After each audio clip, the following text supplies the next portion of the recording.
যে একজন পিয়নের চাকরির জন্য তার ইন্টারভিউ হয়, কিন্তু বিচারপতি নিয়োগের জন্য কোনো ইন্টারভিউ নাই। এইটা নিয়ে আমাদের ব্যক্তিগতভাবে বর্তমান যিনি আইন উপদেষ্টা আছেন তার কাছে আমার ব্যক্তিগত একটি আবেদন থাকবে। আমরা মনে করি বিচারক যারা যেভাবে নিয়োগ হয়েছে, কারণ আমরা দেখতে পাই যে একজন পিয়নের চাকরির জন্য তার ইন্টারভিউ হয়, কিন্তু বিচারপতি নিয়োগের জন্য কোনো ইন্টারভিউ নাই। বিদেশে পার্লামেন্টের মাধ্যমে পার্লামেন্টের কমিটির মাধ্যমে, এটা খুব গুরুত্বপূর্ণ, পার্লামেন্টের কমিটির মাধ্যমে বিচারপতি নিয়োগ করা হয়। এখানে পার্লামেন্টের মাধ্যমে সেই কমিটিও নাই। তাই আমরা বলতে চাই, তার মধ্যেও কিন্তু যে দলই করুক সবারই কিন্তু একটা রাজনৈতিক আদর্শ থাকে। আমরা বলতে পারবো না যে কারোর আদর্শ নাই, কিন্তু এই যে বিচারপতি যারা হয়েছেন আমরা বলছি তাদের ভিতরেও কিন্তু ভালো বিচারপতি অনেকে রয়েছেন, যে অনেকে ভালো বিচারপতি রয়েছেন।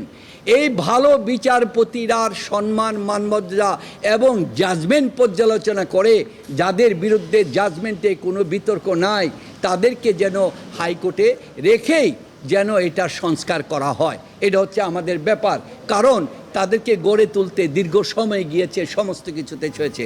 সুতরাং এই জিনিসটার ব্যাপারে আর আমি ওনাকে আবার অনুরোধ করব, আপনি ইউনিভার্সিটির অধ্যাপক, কিন্তু প্র্যাকটিক্যাল আইনজীবী আপনার মিনিস্ট্রিতে আরও 3 জন আছেন। আমাদের একজন বিজ্ঞ সিনিয়র আছেন হাসান আরিফ সাহেব, এবং আছেন আদিলুর রহমান সাহেব, এবং আছেন সৈয়দা রেজওয়ানা হোসেন। আমি মনে করি আপনি ওদের সাথেও আলোচনা করে প্রয়োজনে আমাদের এই সুপ্রিম কোর্টের যারা বিজ্ঞ আইনজীবী আছে তাদের সাথেও আলোচনা করে বিচার ব্যবস্থায় যারা এজি বিভিন্ন কিছু নিয়োগ হবে, ডিএজি নিয়োগ হবে, এবং বাইরেও যারা কোর্টগুলিতে হবে, বিচার ব্যবস্থাকে সমন্বিত রাখার জন্য ওই প্রচেষ্টাটা করবেন, যেন অতীতের সরকারের মতো যেন ডক্টর ইউনূস সাহেবের এই সম্মানিত ব্যক্তি তাকে যেন কলঙ্কিত হতে না হয়। কারণ তিনি সারা পৃথিবীতে সম্মানিত।